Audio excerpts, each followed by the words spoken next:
नमस्ते जी। आज हम चलेंगे Kareri lake and Minkiani pass. Kareri lake is a high altitude glacial lake जो कि 9,650 फीट पे है और मिनकानी पास 14,000 फीट पे है। सीधी खड़ी चढ़ाई है करेरी लेक से। अब क्वेश्चन ये आता है कि करेरी लेक के पहले कैसे पहुंचा जाए। अगर आप दिल्ली से चलते हैं, बाय रोड जाते हैं, तो आप 500 किलोमीटर ड्राइव करके धर्मशाला पहुंच सकते हैं, जहां Dalai Lama complex, temple complex भी है और वहां का लोकल आप घूम सकते हैं, मैक्लियोडगंज एंड धर्मशाला, जो कि 5-6 किलोमीटर अपार्ट ही है।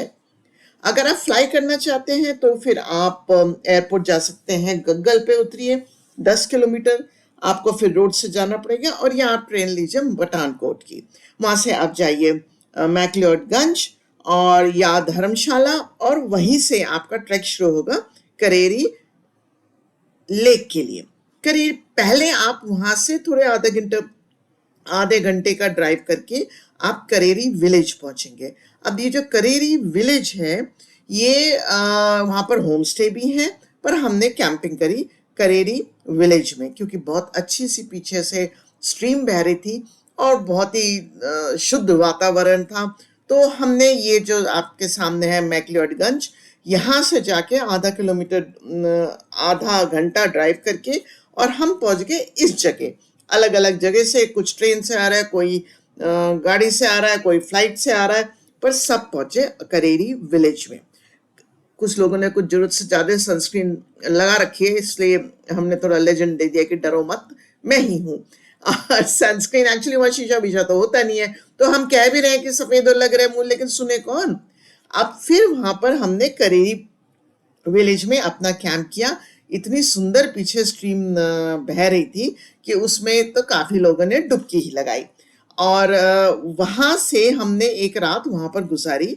साथ में ही थोड़ी सी दूर पे पूरा विलेज था and it was a very very pleasurable experience. आप देखेंगे कुछ ना शोले के अंश हैं हमारे गैंग में, जैसे ये अंग्रेजों के जमाने के जेलर हैं, इनकी कुछ ऐसी हरकतें हैं जिसकी वजह से इनको ये खिताब मिला हुआ है। और ऐसे कुछ कुछ हमने जो बचपन में पिक्चर देखी थी वो हमारे साथ रहती है। करेरी लेक में ये हमारा सिंहासन है और ये एक अबैंडन्ड हट है, इसमें कोई रहता नहीं था। इसी के इर्द गिर्द हमारा कैंप साइट रहा। बहुत ही प्लेजेंट एक्सपीरियंस रहा, क्योंकि इसके पीछे ये छोटी सी दरिया बह रही थी, which was really nice and refreshing. पानी देखिए कितना डीप, पानी जो है ना नीचे तक लास्ट पेबल आपको दिखता है। इनफैक्ट इवन करेरी लेक जब हम पहुंच जाएंगे तो वहां पर भी यही क्लैरिटी है। ये वो एरिया है करेरी विलेज के जस्ट पास, जहां पर हमारी कैंपिंग थी। करेरी कैंप के बाद उसके बाद हमने चलना शुरू किया। अब हमें चलना है 12 kilometre one way till we reach Kareri lake. साथ साथ में रिवर चलती रहती है, आप उसके साथ चलते रहिए। ये हम कहेंगे इजी टू मॉडरेट ट्रैक है।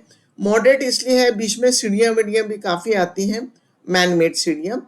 और 12 किलोमीटर काफ़ी लंबा ही होता है। इनफैक्ट जब हम ये करेरी विलेज कैंप छोड़ के गए तो हमको करेरी लेक पहुंचने में सुबह से शाम हो गई।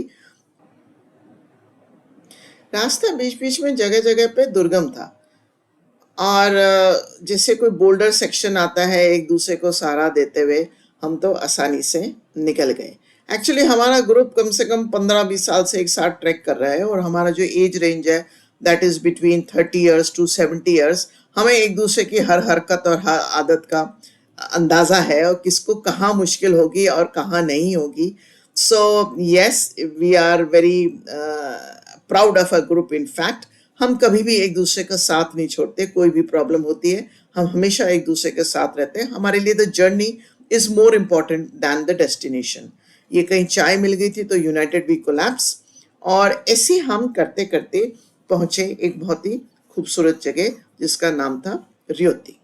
ये कुछ जो लेजेंड्स आप देख रहे हैं, एक्चुअली हमारा जो इंटरनल शेयरिंग का वीडियो था, ये भाई साहब हैं जो अपनी बीवी को याद करते रहते, तो उनकी उसमें ये गाना गाते थे तो हमने लिख दिया। तो ये रहा एक कुछ मेडोज हैं, कुछ फिर मतलब we are unlikely trackers actually, but somehow we make it. और बीच में आपको वाटरफॉल्स मिलेंगी, मेडोज मिलेंगे, ब्रिजेस मिलेंगे, खुले मैदान भी मिलेंगे, दुर्गम रास्ते भी मिलेंगे। और ये है जहाँ पर हमें चाय मिली रेवती में उसका बंगला जिसमें उसने हमें बहुत ही बेहतरीन चाय की। ये नाइट इन शाइनिंग आर्मर इसलिए है क्योंकि हम में से एक को यहाँ पर थोड़ा हाई ऑल्टीट्यूड टाइप हो गया था और वो सांस लेने में प्रॉब्लम हो रही थी। तो हमने डिसाइड किया कि हम में से कुछ उनके साथ इधर ही रुकेंगे। तो हम लोगों ने उन्होंने हमको कुछ 4-5 टेंट लगा दिए, कुछ लोग आगे गए और कुछ लोग यहाँ ही रुके क्योंकि उसके पास 4-5 टेंट से ज़्यादा थे ही नहीं। ये जो एरिया है ये मेडिटेशन के लिए परफेक्ट एरिया है। खैर जो ऊपर चढ़ पाए वो चारों खाने चित्त हो गए जब तक ये यहाँ पर पहुंचे करेरी लेक। अब करेरी लेक अगेन इस ग्लेशियर लेक ऑलमोस्ट 10,000 फीट पे है। वहाँ पर वाइल्ड गाय घोड़े वगैरह घूमते रहते हैं और बहुत ही पीसफुल एटमॉस्फेयर है। एक मंदिर भी है शिवा एंड शक्ति का।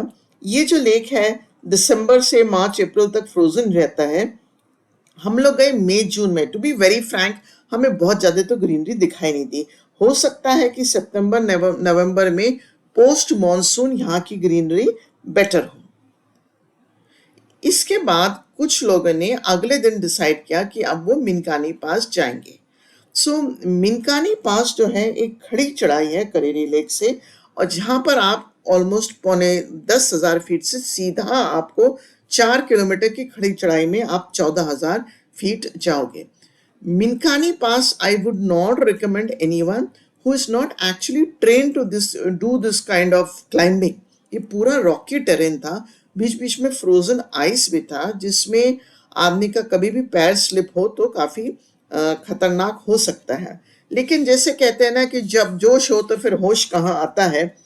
और दूसरी बात ये भी है, एक संस्कृत का श्लोक है कि उत्साहो बलवनार्य न अस्तित्वसाहत परम बलम स उत्साहस्य लोकेशु न किंचिदापि दुर्लभम। अर्थात उत्साह अथवा जोश और ऊर्जा महान शक्ति है। उत्साह से बड़ा और कोई शक्ति नहीं है। जो व्यक्ति उत्साही होता है उसके लिए इस संसार में कुछ भी दुर्लभ या असंभव नहीं होता है। फिर भी थोड़ा ट्रेनिंग के बाद ही मिनकानी पास का सोचिए।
मिनकानी पास से actually you cross over to the Chamba valley.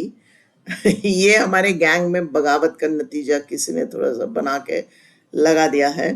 सो ऐसे ही ये दोनों बच गए और ऐसे ही we ended up with our customary bonfire and मिलते हैं फिर कभी फिर कहीं एक नए ट्रैक या ट्रैवल के साथ। Please like and subscribe our little channel AR Treks and Travels. Thank you. फिर कभी फिर कहीं।